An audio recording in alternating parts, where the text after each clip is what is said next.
Hey, how y'all doing? Thanks for tuning in to Motivational Life Global. I'm your host, Mike. And today we'll be discussing some of my tips on coping with trauma. Some of my tips on coping with trauma. So, of course, we're all aware of so much that's going on in the world, in our communities, and our neighborhoods, whether it's upscale, high, middle class, or in the lower class areas, of course. So, everyone's actually going through something in today's time. It's like no one is exempt. No part of society is exempt. And so, we have to have some type of way of healing, even through the midst of all the trauma that we're all experiencing. And the importance of that is, if everybody is scarred in society, then what type of society are we living in? Are we a part of? Right? But at the same time, we can't worry about all of society. We've got to worry about ourselves and what we could do for ourselves, because the saying goes, if you can't help yourself, you can't help anyone else. And the saying is true. So one thing that we've got to do is be able to distance ourselves once we've gone through a traumatic situation or event. A traumatic event is something that causes shock to the body, shock to the mind. It could be a car accident. It could be violence of any sort. It could be failing something like an exam that you studied so hard for, which takes use of the mind. So then you have it would be mental stress, but depending on your mental strength, it could be mental trauma. Sometimes an accident itself could cause mental trauma.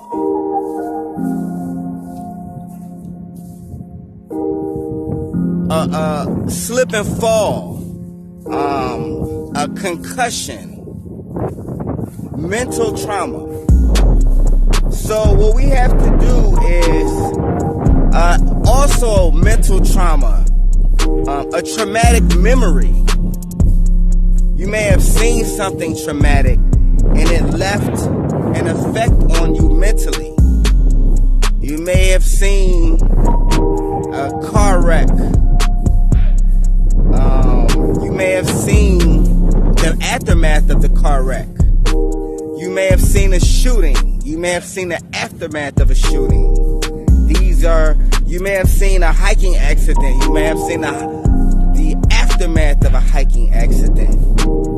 So these are things that qualify as a traumatic event.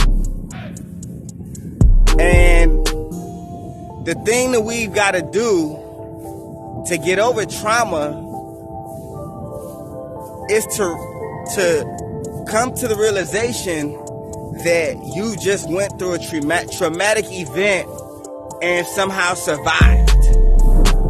The first thing is to realize that you survived. The second thing is to realize that at some point you're going to go through survivor's guilt. Well, we've got to get through survivor's guilt. We've got to put ourselves in a position where we can think without so many voices in the background. So at some point you're going to have to remove yourself from the circle if you have one, because they're really not going to be able to understand the traumatic event that you've just experienced unless they were in it with you.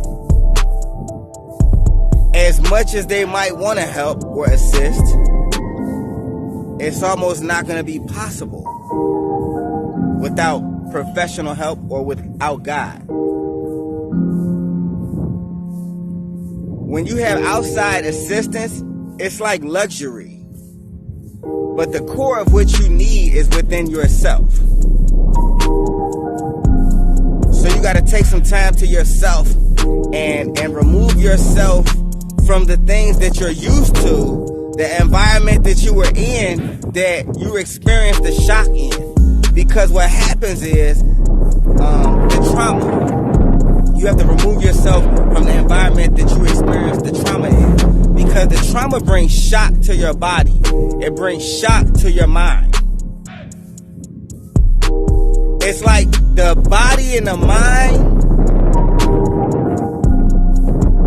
were caught off guard, so to speak. And there's almost no way to prepare for trauma. So you have to be able to, one way to heal is to remove yourself so that you don't, because what comes with trauma is anxiety. So you want to be able to remove yourself from the environment or the type of situation that may have brought you this trauma. You want to be able to remove yourself so that your body and your mind can heal from the shock of it all. Trauma brings shock. And so, once you're able to kind of think to yourself, gather your own thoughts, you may come out with a game plan on how to remove yourself permanently from the situation in case you aren't in position at that time. And then if you are in position at that time to remove yourself, you're able to think about what type of situation you want to put your new self in. Whereas though you don't experience something like this again, if it's in your power.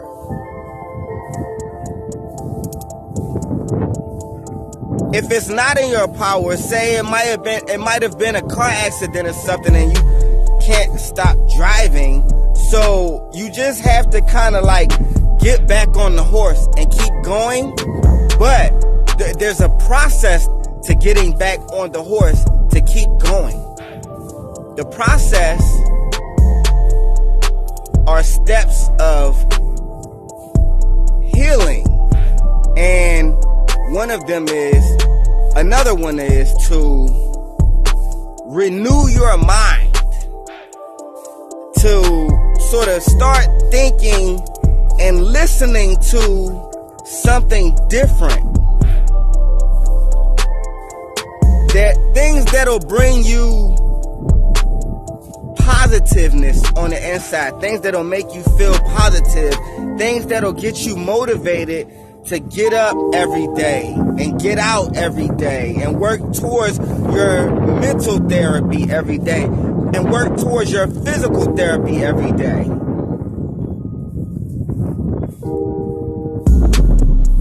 The music you listen to,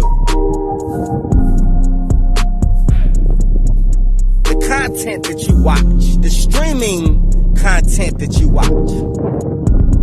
Everyone doesn't have the capacity to do everything.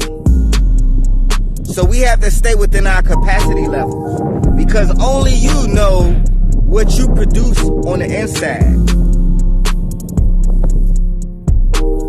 So you are aware of the fact that you need to listen to positive individuals and less like, let's say, reality television, less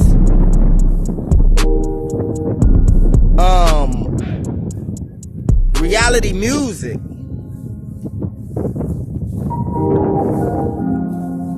And listen to and and watch things more that I'm not sure what it could be for your situation or what you like or what you don't like. But what I do know is what is a distraction.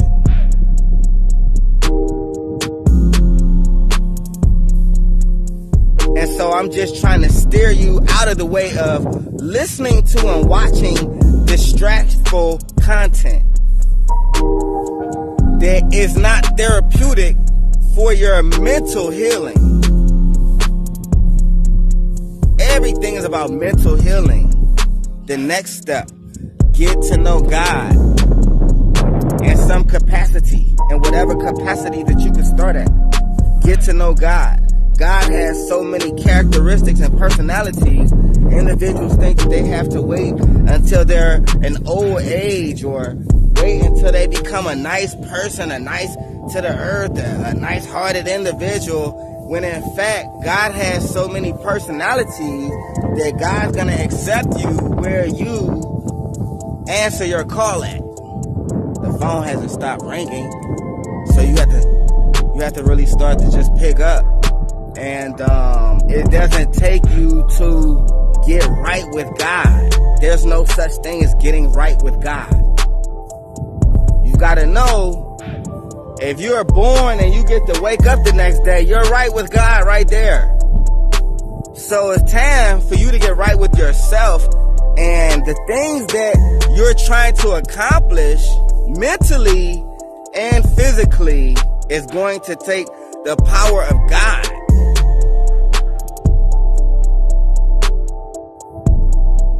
Physical trauma starts in the mental as far as healing concerned. As far as healing is concerned, physical trauma has to begin with mental healing.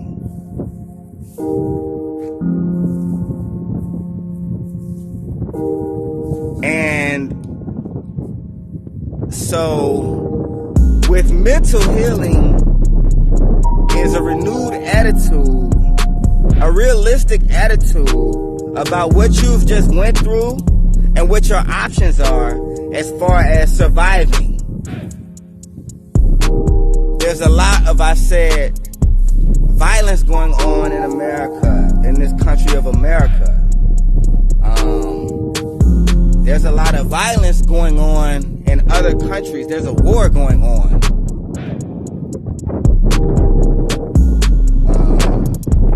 And so the level of trauma is at an all-time high in the world. And another tip. These tips aren't in a specific order because, as we all are aware, I'm not like a psychologist or a psychiatrist. I'm just giving you some tips on how I've been able to survive the trauma that I've experienced in my lifetime.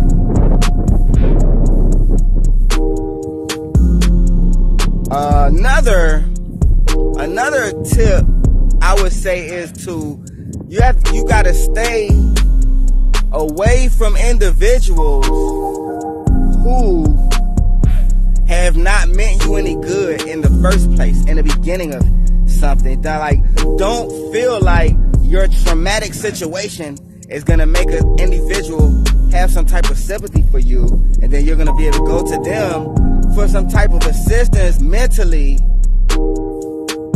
or some love. They're gonna treat you the same way they've continued to treat you. But what's gonna happen is you're going to, in turn, it might have an effect on your mental health up to that point, as far as disappointment. So don't feel sorry for yourself and then start to want individuals to show sympathy or empathy towards you, because it could be a trap for yourself. The letdown. The healing is within yourself.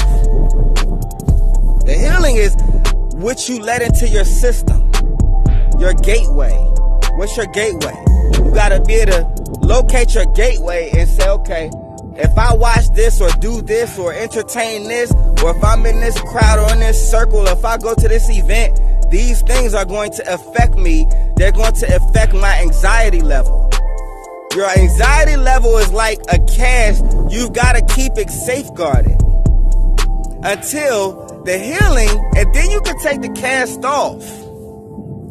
But you got to keep your mind safeguarded like a cast for a certain amount of time. Anxiety is like throwing salt on the wound. So if you keep putting yourself in positions that bring anxiety, these things are like putting salt on the wound, and your healing process takes that much longer. Certain situations, we're in situations where we have to stay where we are. We can't leave. We can't relocate. These are the times where I would say God is important.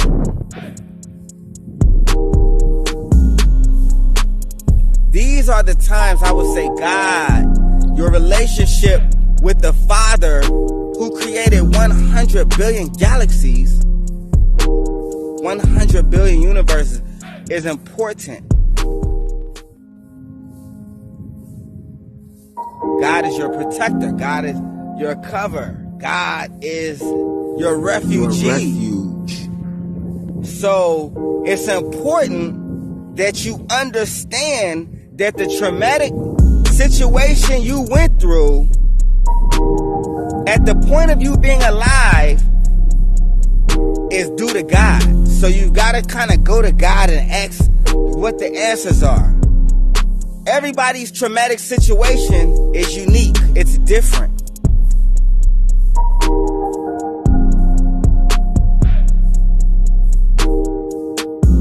But you've got to keep yourself around a positive circle, the circle who was for you before the traumatic event. The circle who cares about your life, your spirit, and your soul. Anyone less than that is not going to be good for the healing of yourself.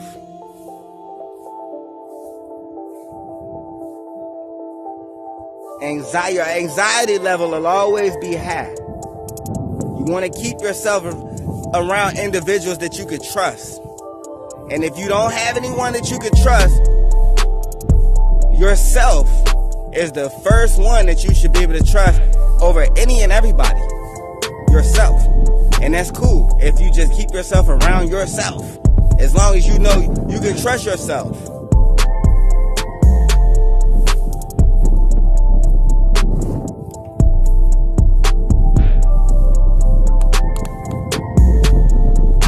And like I say, you just put yourself in a position where you can think and get some thought. You can hear yourself think. A lot of times when you're in a circle of individuals, it's hard for you to hear yourself think or hear the ideas that come into your mind. Like, you might receive them, but then you'll forget them. You don't have time to put them in your phone. You don't have time to jot them down. You know?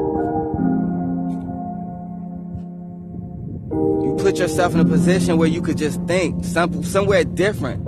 If you're used to a peaceful spot, then put yourself in a peacefuler spot.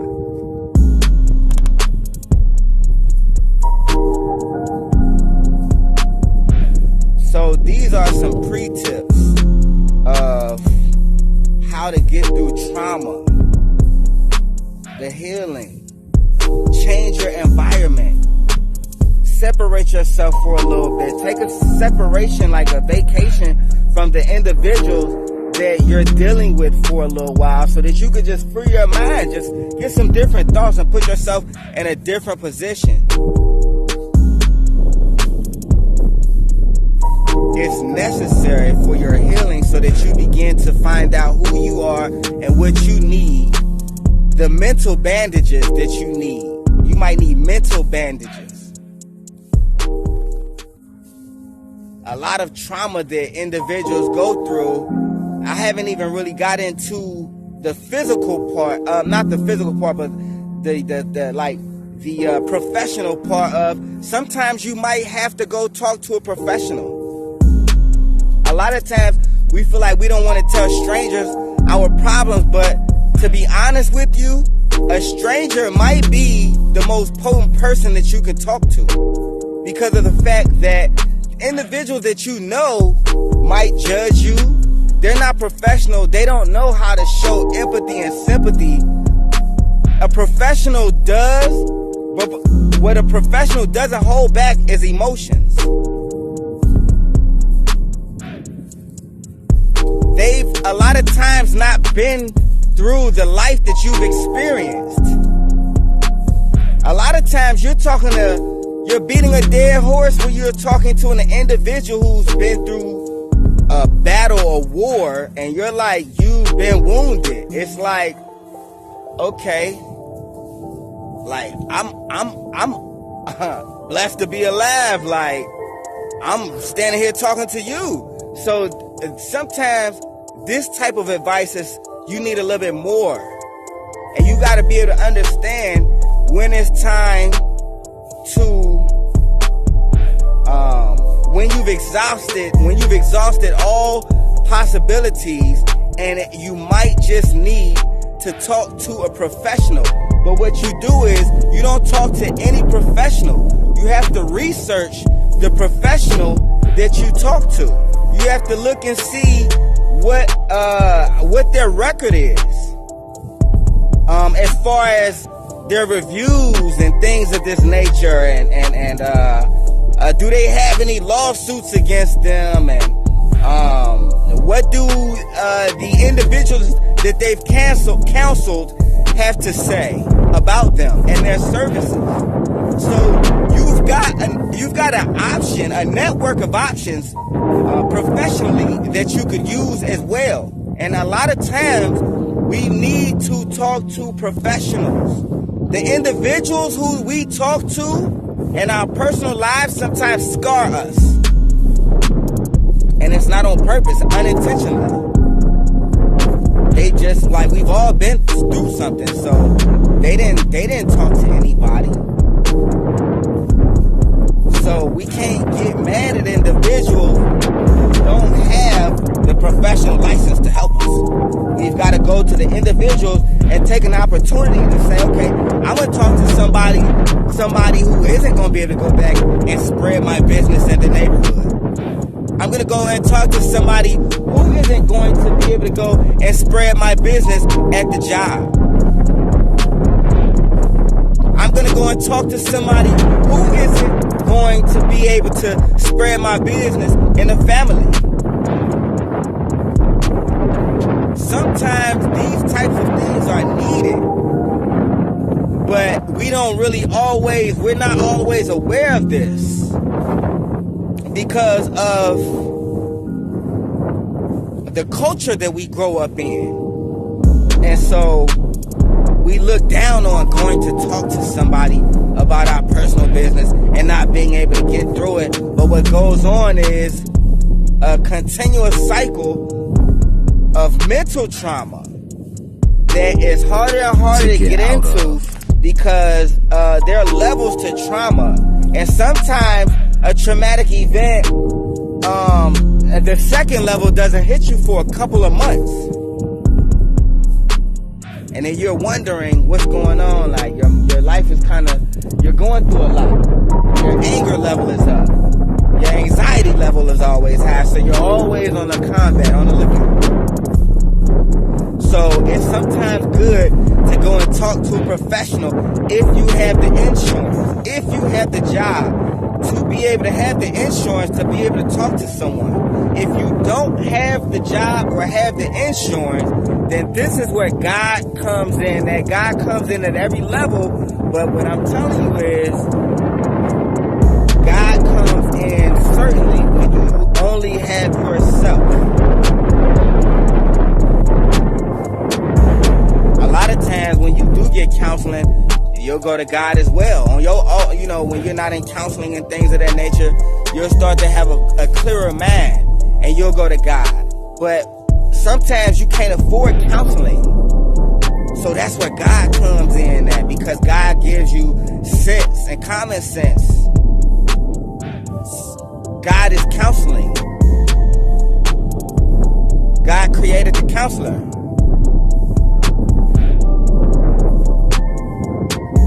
Traumatic events actually bring you closer to God.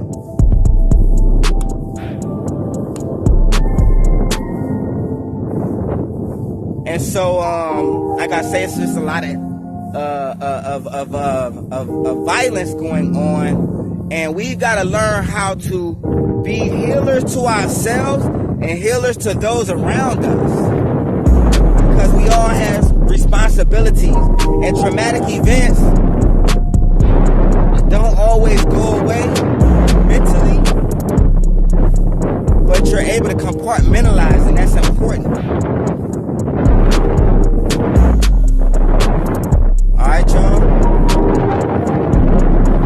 Thanks for tuning in to Motivational Life Global. I appreciate all the support. I'm your host, Mike.